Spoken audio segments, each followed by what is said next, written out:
जय परमेश्वर देवता लोगों। साध अनूपदास महाराज लिखी किताब जगत हितकारनी। यह जगत हितकारनी जिसको श्री अनूपदास पेंटिंग प्रेस छावनी एरनपुरा में साहब के प्रसिद्ध किया। दोस्तों, तारीख 17 अप्रैल सन 1909 जहाँ वैसाख बुद्धि भारत संवत 1965। जय परमेश्वर। हे हिंदू, मुसलमान, अंग्रेज और सातों आठों विलायतों के लोग, इस किताब को अपने जीव के मुआफिक रखना और किताब को पढ़कर वाकिफ होना और पुरानी होने पर नई किताब छपा कर इसका नमूना पास रखना और बहुत सी किताबें छपा के जारी करा देना ताकि संसार भूले नहीं। जय परमेश्वर। दोस्तों, आज पेज नंबर 85 से आगे बढ़ रहा हूँ। संपर्क के लिए दोस्तों 029762733024 और मोबाइल नंबर है दोस्तों 8905653801। जय परमेश्वर। पेज नंबर 85 से आज आगे बढ़ रहा हूँ। बड़े गौर से मेरे भाइयों ख्याल करना कि अनूपदास जी महाराज क्या कहते हैं और क्या लिखते हैं। जय परमेश्वर। और यह राक्षसी जाल कदीम से इन बनियों के घरानों में चला आता है और राजा बादशाह और राजा रावण हन्ना कुछ वगैरह को भी इन बनियों ने ही थोड़ा सा पाप अपने पाप में से सिखा दिया था और कदमी असली राक्षसी जाल ये बनिए अपने काबू में रखते हैं और उनको पाप सिखा करके ये बहका दिया था कि तुम राक्षसी पाप से 4 खूंट में राज करोगे।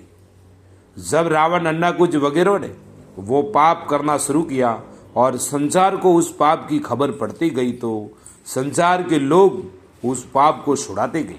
सो रावण अन्ना कुछ कंस कारून वगैरह और कई राजा बादशाह इन बेईमानों बनियों के राक्षसी पाप के सबब से भूल भूल में मियाँ औलाद के जान से मारे गए। जो यह माजन लोग उनको पाप करना नहीं सिखाते तो वो बेचारे संसार के हाथों से क्यों मारे जाते। और इन बेईमानों के पाप को बंद कराने का आज तक किसी से पूरे तौर से बंदोबस्त नहीं हुआ है कि जो आइंदा फिर कभी नहीं होता। और यह बात संसार में कहते हैं कि यह बनिए बेईमान लंका के डेढ़ है क्योंकि यह पाप बनियों से निकला है और पहले रावण के वक्त में यह पाप लंका में ही प्रकट हुआ था। इस वास्ते लंका के डेढ़ इनको कहते हैं और अगले जमाने में इस पाप को छुड़ाने का बंदोबस्त किया गया और पाप करने वालों को पूरी सजाएं दी कि जो आइंदा को डर करके पाप नहीं करे। परंतु यह पाप बिल्कुल नहीं मिटा क्योंकि पूरा यह राक्षसी पाप तो कदीम से इन बनियों के काबू में है और इन्होंने जो राजा रावण और हन्ना कुछ वगैरह को सिखा करके उनके हाथ से कराया था सो वो थोड़ा सा पाप संसार ने एक दिल होकर छुड़ा दिया। और इन माजन लोगों का हाल तो उस वक्त संसार को थोड़ा ही मालूम था कि इस राक्षसी पाप के उस्ताद तो ये बनिए बेईमानी है और ये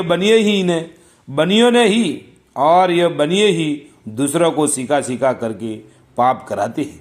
और संसार को तो उस वक्त उनकी खबर पड़ जाती तो संसार के लोग उनसे भी पाप को छुड़ा देते जैसे रावण वगैरह को छुड़ाया था। और पहले जमाने में इन पाप करने वालों को ऐसी बुरी सजा देकर संसार ने मारा है। परंतु संसार को आज तक ये बात मालूम नहीं है कि यह जाल कदीमी इन बनिए माजनान का है। और आज तक इस हिंदुस्तान में जिस कदर राजा बादशाह हुए सबका पैसा और धन इन बेईमानों ने पाप करा के अपने काबू में कर लिया है और सबको निर्धन और भूखा कर दिया और जाल डाल के आपस में लड़ा के सबको मरा दिए। इस वास्ते सातों आठों विलायतों के लोगों और राजा बादशाहों से मुझ गरीब साधु की हाथ जोड़ के अर्ज है। Page number 86। जय परमेश्वर। कि जो हमने इन बनियों के शामिल हिंदुस्तान में जन्म पाया है, जब हमको इनके जालों की खबर नहीं पड़ी तो आप लोगों को किस तरह से मालूम हो सकता है। और इन बेईमानों ने हिंदुस्तान का लोभ दे देकर दूसरी विलायत को आपस में लड़ा कर मार देंगे जबकि इनके जाल की खबर किसी को नहीं पड़ेगी।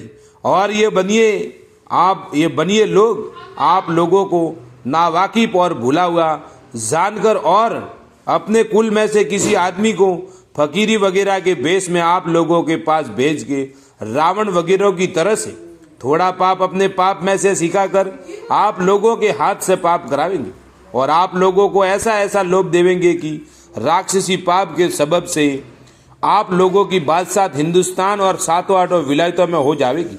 जिस तरह से रावण वगैरह को सातों आठों विलायतों को लोभ देकर उनके हाथ से पाप कराया था, और फिर इन माजनान ने आप ही दूसरी विलायत में यह बात मशहूर कर दी थी कि रावण बड़ा कुलंकी है।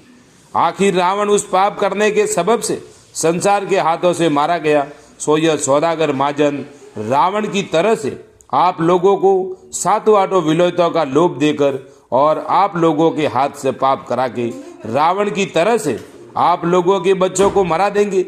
और जैसे रावण को कुलंकी मैसूर किया था उसी तरह आप लोगों को कुलंकी, आप लोगों को दूसरी विलायत के कुलंकी कहेंगे और दूसरी विलायत को लाके दूसरी विलायत वालों के हाथ से आप लोगों के बच्चों को मरवा देंगे। और यह महाजन आप अलहदा के अलहदा रह जाएंगे और अपना नाम कभी जाहिर नहीं होने देंगे, क्योंकि इन बेईमानों ने हिंदुस्तान के लोगों को भी अपने जाल की खबर पड़ने नहीं दी, हिंदुस्तान को भी अपने जालों की खबर नहीं पड़ने दी। सो आप लोग तो पर विलायत के हो और पर मुल्क के हो, सो आप लोगों को भी ये बनिए सिखावेंगे रावण वगैरह की तरह से कि आप 4 खूंट में राक्षसी पाप के सबब से राज करोगे।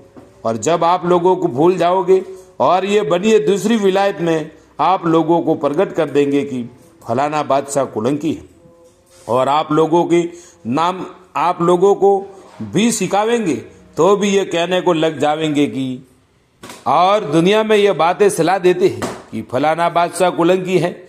सो इनका मतलब यह है कि जब सातों आठों विलायतों को राक्षसी जाल से आपस में लड़ा कर मरा देंगे और जब संसार थोड़ा रह जाएगा तो फिर हम अपना राज 4 खूंट में कर लेंगे और फिर हमसे कोई नहीं जीत सकेगा और हमारी औलाद का राज नहीं छीन सकेगी। और जहाँ तक संसार में आदमी जायदा है, जहाँ तक तो ये बनिए लोगों दिखाऊ ऐसे गरीब और सती होकर रहते हैं। पेज नंबर 87 कि जैसा गरीब दूसरा नहीं है, कि इन जैसा दूसरा गरीब नहीं है।